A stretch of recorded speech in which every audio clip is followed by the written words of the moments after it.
Q&A session. Please put your hands together for Mr. James Marsters and the beautiful Emma Caulfield.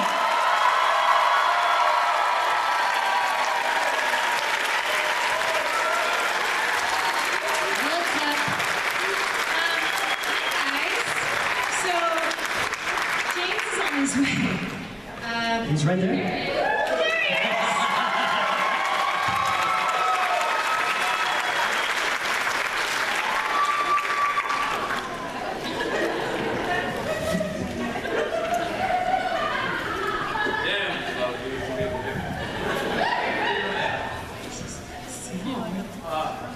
What I'd like to say before we start today is that you guys, now this is just me that I'm talking to, we're not this lady here. Oh, you can She's got class, I don't. So, you guys can ask me anything that you want. I cannot be embarrassed. It's scary.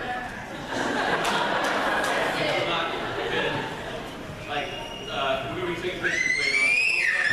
Don't like that.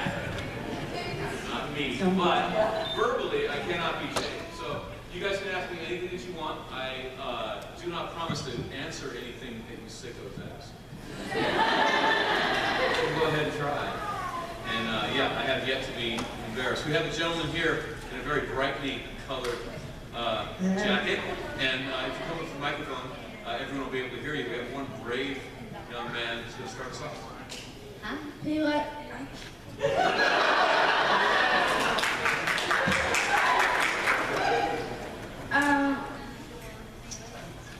Talk like Spike.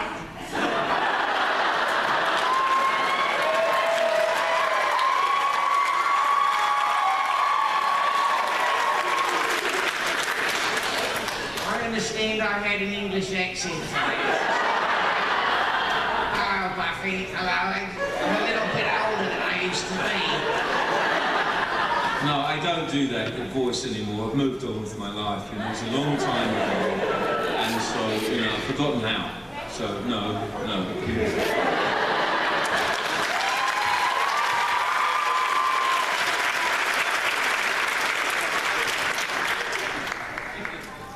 Accent's so hot. It is. It's like... I go to England and all the girls go, give us a sexy British accent. I'm like, what's wrong with the American one, man? Like, it's not so hot, really. It's not so hot at all. James, which episode of Buffy would you say was the most challenging for you as an actor? By far the most challenging for me and for, I think, the company, I think people will probably agree with this, would be, see, that's a can of worms right there. Okay, here's the caveat, is that working for Joss Whedon, like, if we do a movie or a play, you can read the script before you sign the contract and decide if you want to do that, if you want to give that, if you want to put yourself through that. And there are very many, not a lot, but there are scripts that I've passed on because I just don't want to put myself through that script. When you do a television show, they're pretty much the same every week. You know, once you do the pilot on most television shows, you know pretty much what you're going to be asked to do. When you're working for Joss Whedon, you have no clue what he's going to think of. So at some point you realize that you have to show up 5 days a week and do anything, wear or not wear, anything that he asks for, sing, dance, like you have no idea what you're going to be asked to do. And it becomes at some point terrifying. And I was, by the end of it, horrified. I would say that bathroom sex was probably the worst day of my professional career. Not to do that. I pretty much had a breakdown and went to therapy after that. So that's not the fun answer. The more fun answer would be, I think, the musical.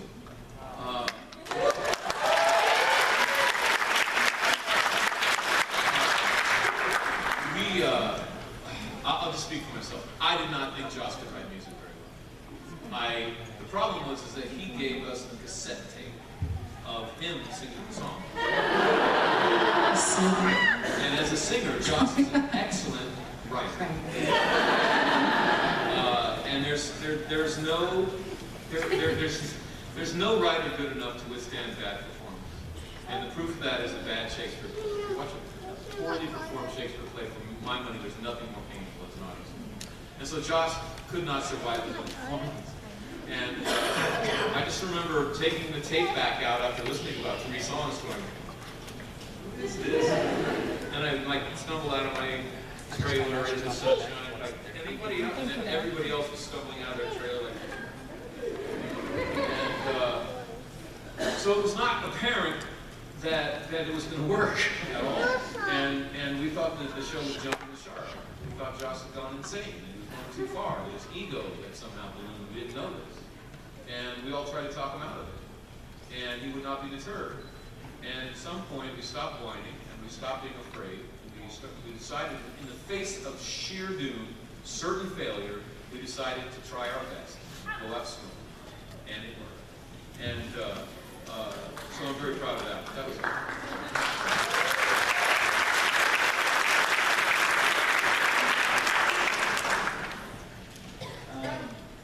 Me and my friend back home, because I'm introducing him to the series, we were trying to figure out, we couldn't come to a solution that they wanted to do. Me and him were trying to figure out, who do you think would win between Spike and Blade?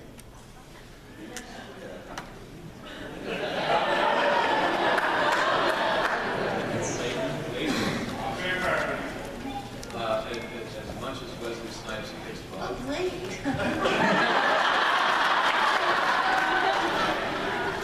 He's not written by Joss Whedon, so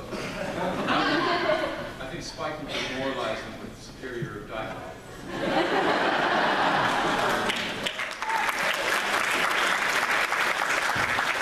The play is freaking awesome, especially the second one. God, My question is for both of you. Which do you like better, walnuts or cheese?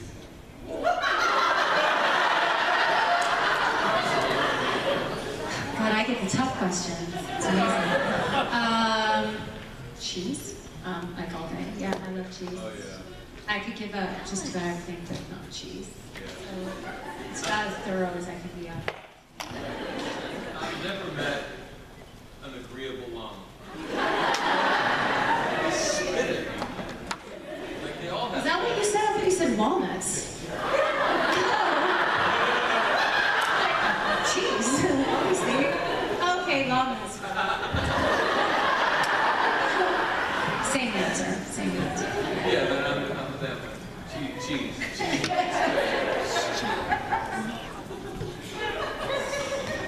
What's your favorite bean? Favorite bean? Bean. Bean? Yeah.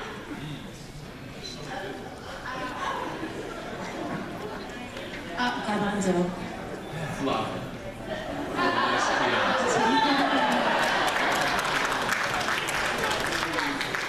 So this is a question I've always wanted to ask anyone. Out of your whole entire cast, you can pick anyone, marry, shag, throw off a cliff. What? Marry, shag, throw off a cliff. What in that Fuck, marry, word? kill? Is that what I'm sorry, I mean it in English. Okay. Sorry, kids. I apologize. Who would we like to marry and then shag and then throw off a cliff?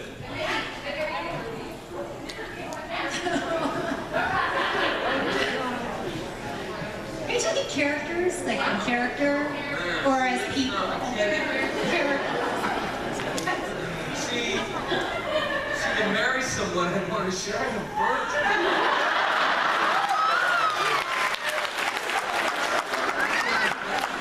I wouldn't want to throw anybody off a cliff.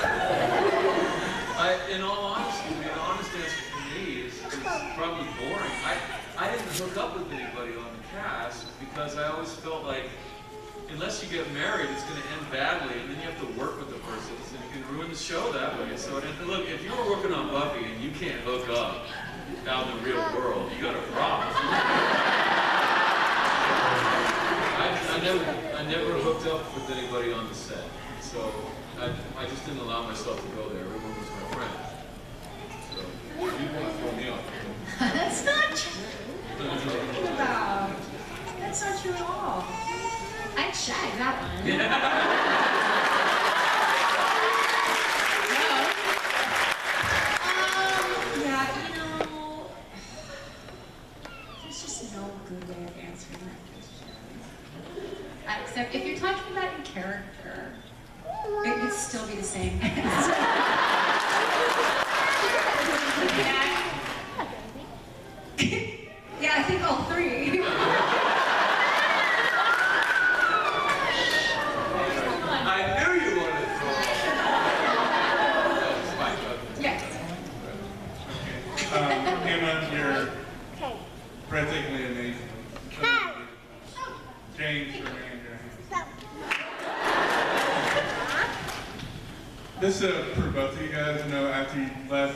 Buffy. James, you went to Smallville and then Torchwood.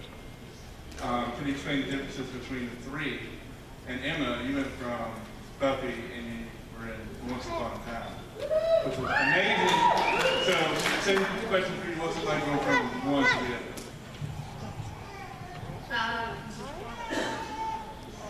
Well, I don't know. There were, I mean, Lex came later.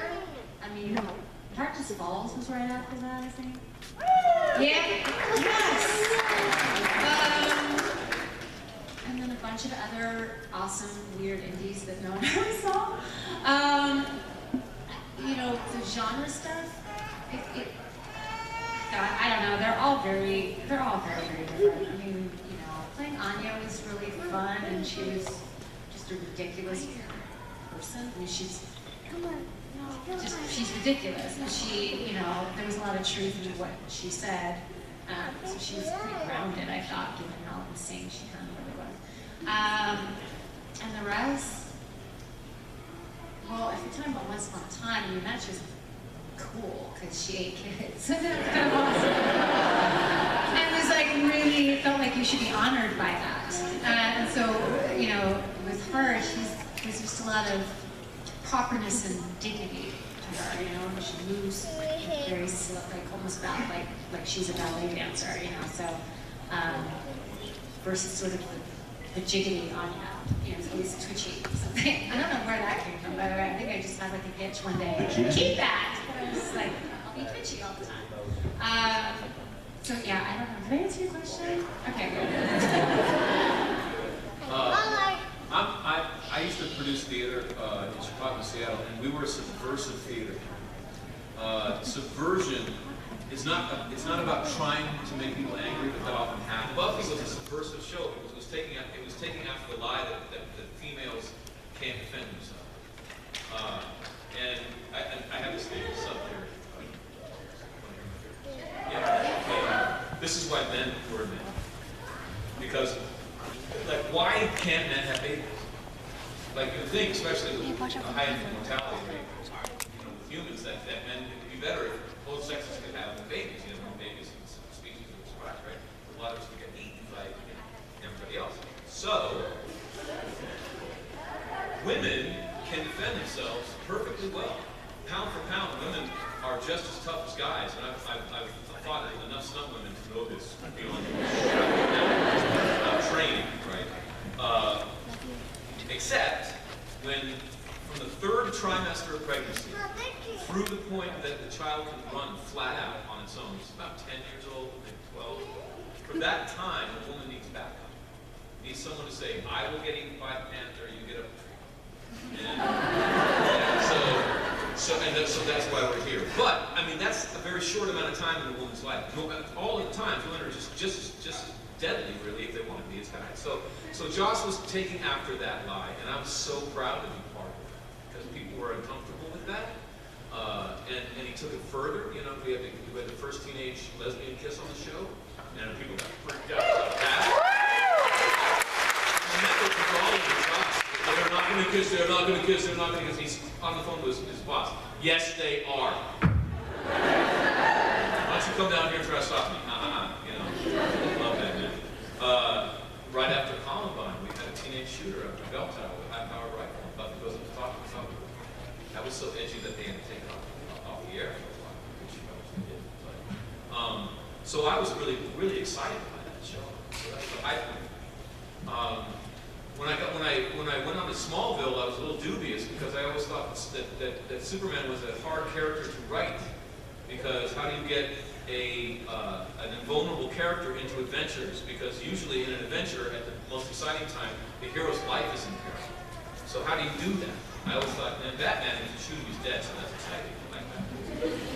And I talked with Al Goff about it, and he's the creator of Smallville, and he said, dude, I got you. I'm gonna have Clark Kent before he's a man. I'm going to have him before he's Superman. So he's going to be vulnerable to everything. To his parents, to his girlfriend, to his teachers, to himself, figuring out who he is. He's going to be vulnerable to all the things that teenagers are vulnerable to. He's going to be vulnerable every second. And I was just like, oh, you're a genius. You solved Superman. My God, I'm on board for that. So So I was so excited about that, but in a very different way.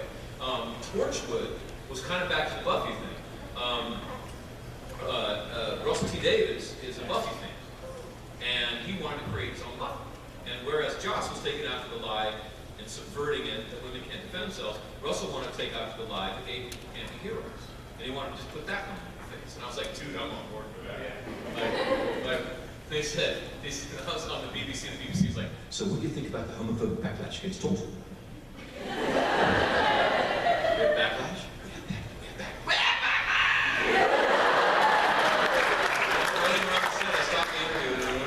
And John was like, we know we have backlash, James. We also have a television show for that to work. So that was kind of like the same sort of thing, where people are writing things, some people are offended, some people are excited. Kind of back where I like.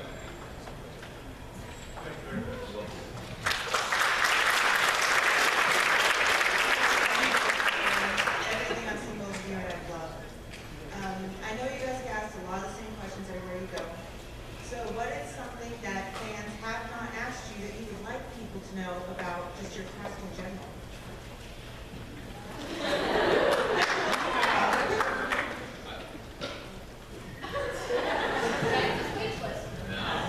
You gotta ask me, so I just have to shoot.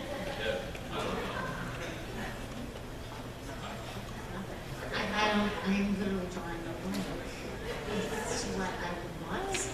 I don't go into ever I don't desire people to ask certain questions. So Yeah. it's more of if I get a question that I like, it's awesome.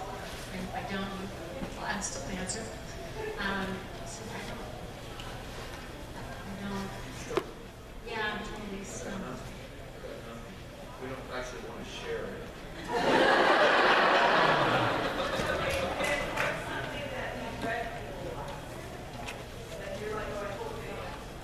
Because the next person in line totally won't ask. Well, why would we tell them that? There's no way. Well, I tell you what I do like. I like when people ask thought-provoking questions. I do like that. So, you know,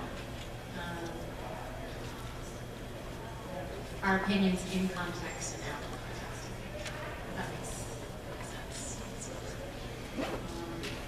And I don't know, people are typically kind of weirded out to ask bigger questions than that, but that's typically on the panels that I've been on, the questions of the panels that really soar are drawn by, or they're the result of someone willing to ask a really thought-provoking question, and us being like, wow, okay, whoa, I've never been asked that. Okay, let's talk about it. And then sort of, you know, our own responses end up inspiring someone else. Oh my God, that's exactly what I was thinking. It goes off from there. That makes. I guess I would dread someone ask me a question that would bait me into taking myself serious. Because I'm like, this is a strange situation. Like in normal life, if you keep talking about your opinions and talk about yourself, people will check out. They will pretend to listen to you, but they're not God. And here, for this hour, you guys are going to keep this. I'm just blah, blah, blah, my opinion on it. So I guess I would, like, if someone asked me your opinion on politics and legends, I go back to my hotel room and just hide. Yeah. So And I think we can solve the Middle East crisis. We should. Talk about it right now.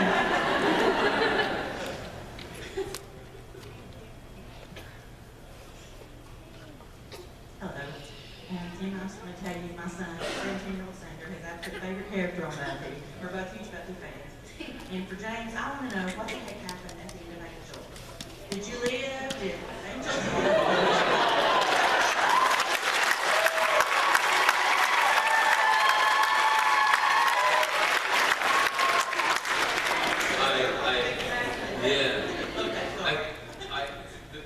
The interesting thing about that episode was we didn't think we were going to get canceled.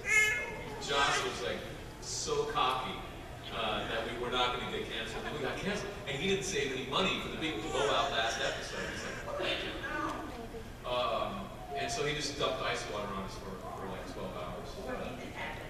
I think that if Angel is about redemption, It's about a character that starts making huge mistakes on it.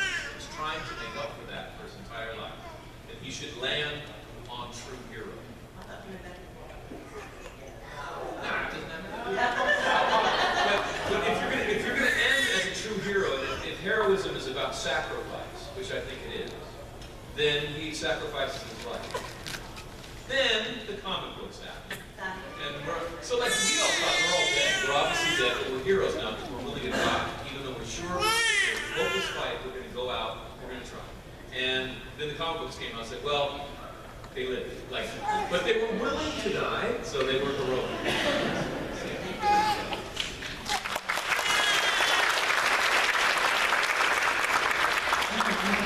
Two questions, actually, for both of y'all, and then just was there ever a point? I know both of y'all done a lot of shows with lots of makeup and contacts and all that stuff.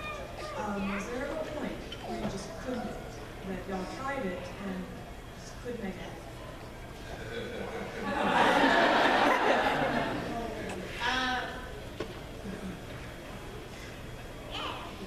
Well, I wasn't, well, on Buffy, thankfully I wasn't in the demon makeup all that much. They turned me away from that story, like from the get-go, when they brought it back. Oh, no, because it's very uncomfortable, very uncomfortable. And I wasn't signed on to do anything other than guest star, so the makeup thing wasn't even in my brain. So when that came back, that was really challenging. And luckily they were merciful and got me out of it again pretty quickly. And it was better than being lying, probably.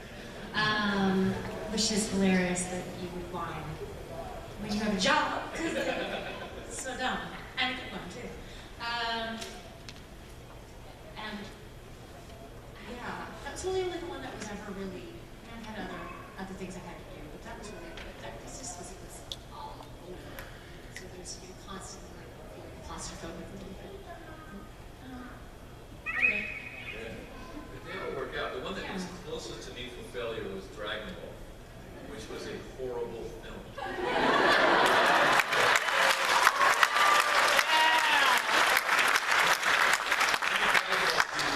I know it back, I love Dragon Ball. It helped me raise my son. Very passionate. Because Dragon Ball is about, I think, for me, about man.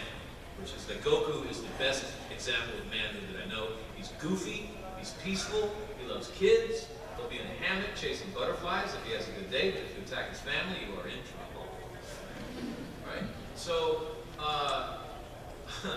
I went down to the deserts of Mexico, just loaded for bear, and I'm playing King Pickerel. And I tell the makeup man, I want you to make me old and decrepit and ugly. And when my girlfriend comes to set, I want her not to want to kiss me. Okay, let's go. And they didn't want to do it. And I would not get out of the chair. The first day of filming, I refused to get out of the makeup chair until I was old and ugly and decrepit. I'm like, we can't film anything until I get out of the chair. You can't film me in the chair, so let's go. I get my way. And it took 14 hours. And they were calling for me on set, and I'm like, if you would just do what I want you to do, we'll get going. And so it started off kind of contentious. But I got them to be, it wasn't as decrepit as I wanted him to be, because it was a 3-picture deal. It's also all about transformation. And I wanted, for the second movie, I wanted to pop out, huge muscles, and also be young Piccolo, and I wanted that to be different. So, and the other problem was they didn't want to make me green. And I was like, I gotta be green. This is Dragon Ball. If you don't make me green, my career's over. And they made me gray. And I finally talked to the director, and I sat down with him. I said, you do know, unless I'm green, both of our careers are over with this film. We'll never work again. You know that. He's like, yes. And I talked him into the idea that during the fight, so like human beings, their blood is red, so when they fight, they get pink. His blood is green, so when he fights, he gets green. I thought, okay, maybe that would be what I could do. So the whole time, I'm great. And then they greened me up for the fight. But then when they color corrected the film, they made me green the whole time. And I was just like, thank God. Still horrible. But, yeah, I remember talking to the makeup artist at 4 o'clock in the morning, and he's getting nervous about the decrepitude again. And I was like, just do it, dude. The people who are giving you these notes, the producers, they don't care. If they really were passionate about it, they'd be here with us down in the desert, eating sand like you and I are. They're up in Los Angeles, sleeping on a Tempur-Pedic bed. So do it and blame me, I'll get fired. And he did.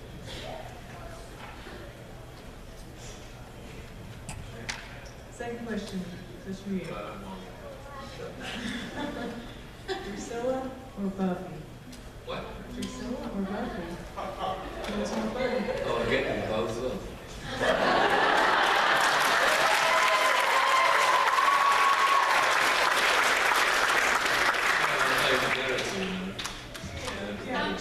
We hooked up too. Just saying. Am I fucking invisible?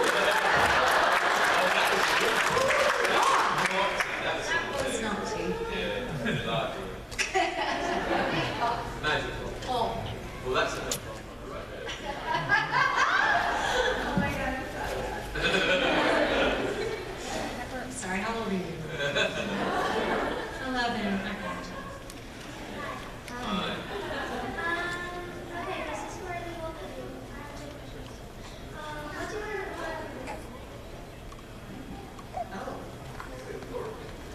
favorite horror movie? Or what I think is the scariest horror movie?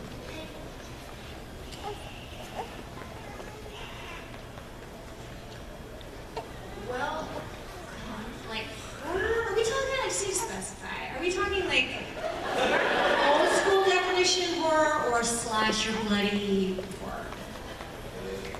Because those are two very different, because slasher films I don't like, unless it's the first Freddy Krueger, because that's awesome. Well, when I think oh god, you know, just as pure, it just makes me scared is The Shining. That's just a brilliant everything. That's just a brilliant film, not just a genre, if it even is a genre. Silence of the Lambs is up there too. And recently Babadook. I just obsessively love Babadook.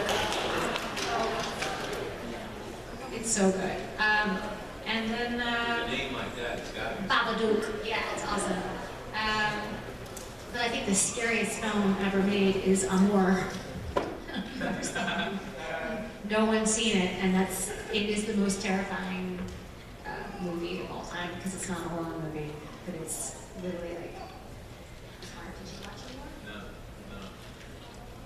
No. Horrifying movie. Yeah. Don't watch it. It's very good. It's very upsetting. I think the most upsetting film I've seen would be The Wind Rises by Miyazaki, guy who did Spirited Away. That was really upsetting. But anyway, my favorite horror film would be George Romero's Night of the Living Dead.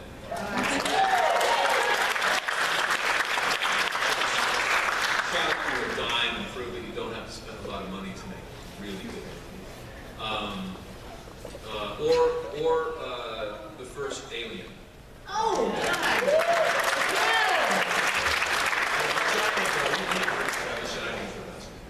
Alien is like such a Alien is mental really good. piece. It's Yeah. Alien was about sexual terror, but it never told you that. It was right in the That's why it was so subtle, I think. Anyway. Talk about that in mind. Oh my God, you're blowing my mind right now. Oh, talk. I can't.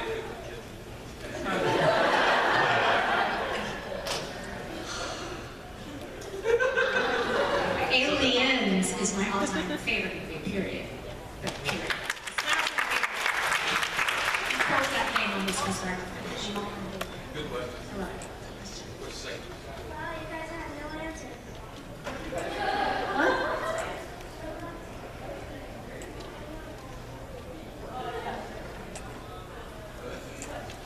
Good question.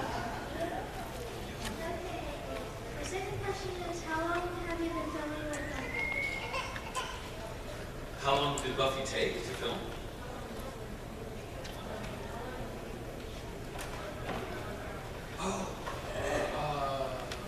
Well, I was in, I think it was 10 episodes in the second season, so that's half of that season. And there wasn't just one episode in the third season, and then pretty much every episode after that. So maybe half. No. I mean, I don't know, I came on in season 3, I think. I think it was 3, yeah, I think for a few, and then I was there, I think the whole time, pretty much after that. Season 3 was so depressing. Because I was after season 2, I'm like, yeah, Joss, try to do it without me. Nah. And he found faith. I was like, God! He's Joss Whedon. He can absolutely do it without me, without even trying. What was I thinking? But then I got lucky because then they lost Cordelia over to Angel, and they needed a character to tell Buffy that she was stupid and we're all about to die. Sarah, and Joss asked Sarah, you know, who are we going to get? And she said, well, no, Spike. So I was the new Cordelia. That's why I was hired on Buffy. You were. I was on fire trying to get to Buffy and tell her she was stupid and about to die. It worked out. I just told her in her ear, you're stupid. There are a lot of people telling Buffy she was stupid. That's interesting. She wasn't stupid, obviously, it's a plan. We were stupid. Thanks.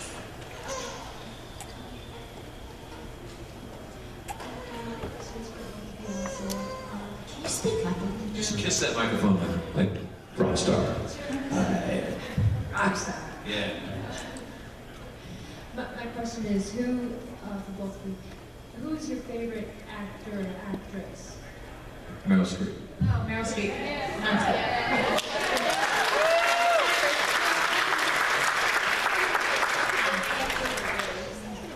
Awesome. Yeah.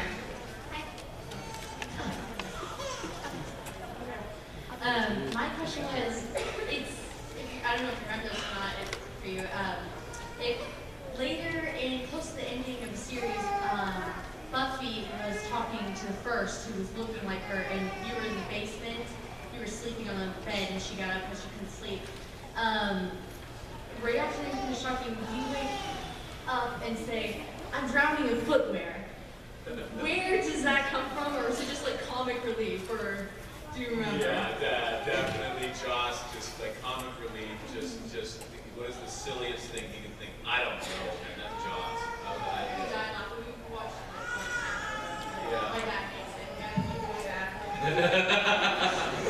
Yeah, my job is just to commit to it, you know, to believe it. Spike, it's not something you would normally think Spike dreaming about. Second question. Do you have any advice for someone like yourself who wants to become an actor? Because we're trying to maybe there's a small theater here, kids here that I want to get started in. Yeah. But definitely one day I want to be an actor who comes to like these conventions, have groups and stuff. So do you have any advice for that? Yeah. Well, like they say, it's talent, perseverance, and luck. I think that's the 3. Traditionally, like that's what they say. In truth, there's so many options now. There's just so many ways you can put yourself out there. There's no, I don't think, any more traditional route. I will say too. Take it seriously, no matter what you do. Like really take it seriously. Listen to people. Ask for help. Ask for advice. Find people that you think are better than you and soak up everything that they have. Don't be afraid to be embarrassed. And just get yourself in the frame of mind to be willing to be wrong and to be loved and hated and all of that. It all comes with it, and you just have to let your ego go. That's the best bit of advice I can give you. I would say,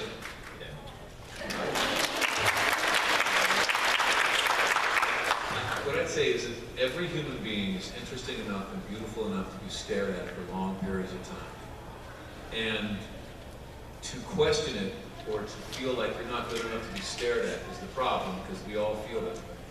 The irony is that most people who choose to be actors, we cover up the most interesting side of ourselves trying to look cool or trying to look interesting and not understanding that we're already cool, we're already beautiful, we're already interesting, and we just have to let people watch. Because the thing is, like in nature, the only time animals stare at each other is when they're about to eat each other. So when people are staring, like Emma and I, we're used to it when people are looking at us. But normal people that are healthy, there's a fight-flight reflex. You want to flee or you want to fight in the face of all this staring. I still have You still have it? that. Public, yeah. What are you looking at? What? Oh God, I'm sorry. Hi, nice to meet you. What? Oh man, I was privileged to a guy in Germany to stare at me on the subway.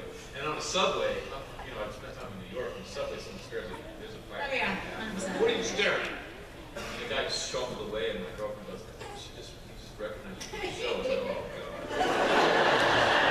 That guy, oh no. So anyway,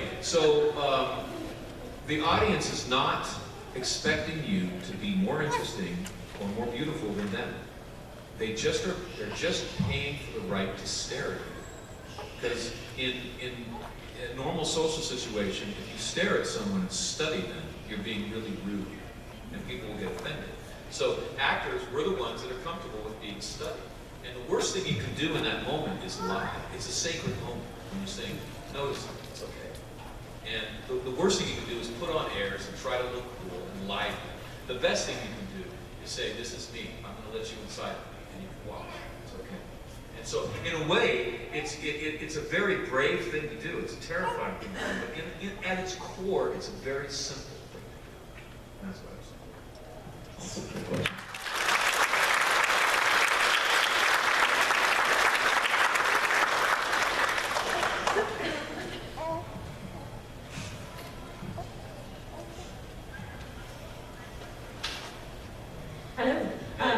Hello, thank you for being here very much. By the way, Mr. Marsters, if you like fava beans and a nice Chianti, I'm sure everyone here would love to have you for dinner. You don't mean actually eat him.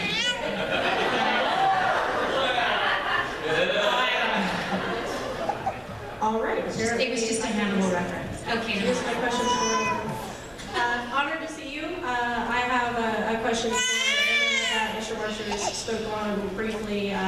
Joss Whedon's reputation for writing strong women, which at that time in television was not prevalent. For you, Emma, being a part of something like that, can you tell us maybe a little bit about how that was for you? Or maybe how it affected the women on the set? I would really love to hear that if you wouldn't mind. Well, oh gosh, I wasn't really cognizant of my character being strong. I was more, I don't know, I think just focused on her being funny and ridiculous and trying to fit in. I appreciate that struggle quite a bit. I don't know, I'll speak for myself, but I think it's a common through line with just people in general, but I think especially with a lot of the actors I've met, that sort of feeling of being different or not fitting in. It's weird, it's a strangely very vulnerable, to touch on what you were saying, it's a very vulnerable thing to do, to put yourself in. But once you're there, you're connecting to people, but you're simultaneously very withdrawn. It's a very, your spotlight's on you, so you withdraw, like anything more than lights put on it, you sort of freeze a little bit. So just kind of sifting through the horror of working, at the same time the enjoyment of working. I wasn't aware that I was ever being strong. I think that came with perspective. I was more aware of strength with, I think it was my first job. I think it was first or second job when I was on 90210. I played an editor, and she was everyone's boss. She was bossy, and still I like to get down. I thought that was perfectly normal, but then again, I was obsessively watching the X-Files, so my person was, Scully and Gillian Anderson. My favorite movie was Aliens, I mean, you know, with Ripley, you know, I was attracted to strong characters, not to mention the fact that they were female. And I very much, I'm very grateful to have been a part of a show that reached women, young girls, the way that the show did, and boys, just men in general. It reached everybody. I think helped give people a different point of view that had been sorely lacking, and to some extent still does very much lack, especially in film, 100%. But yeah, yeah, I'm honored. If I may, Ms. Caulfield, maybe you didn't notice that you were being shown, but for girls like me watching you guys, we noticed. So thank you.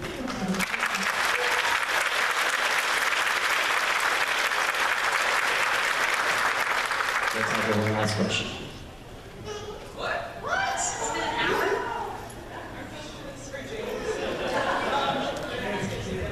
Okay. Right. How was your kiss with John Barrowman?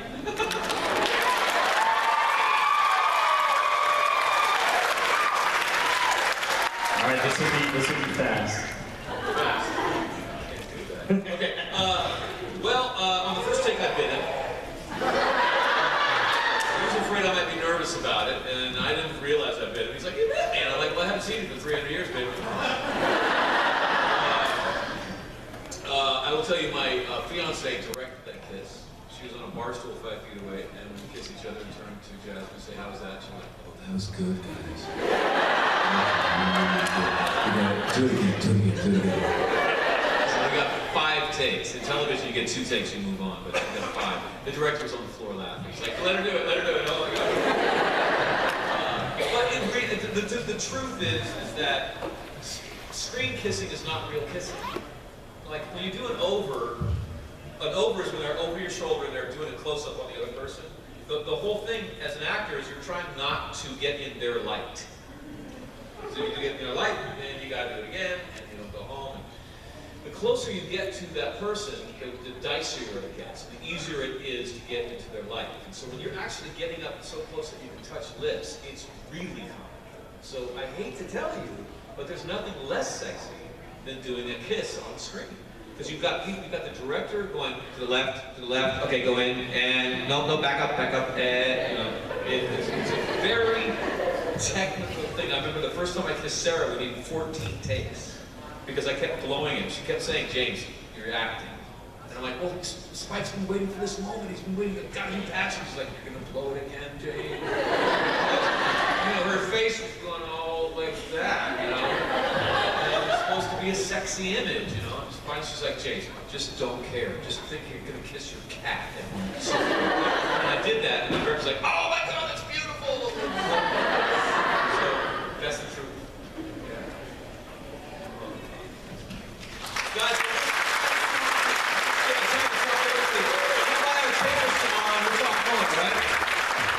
You have your photo line actually going on.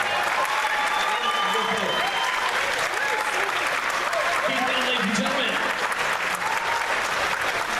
If you go down to the photo op booth, you'll be able to sound like a picture tape.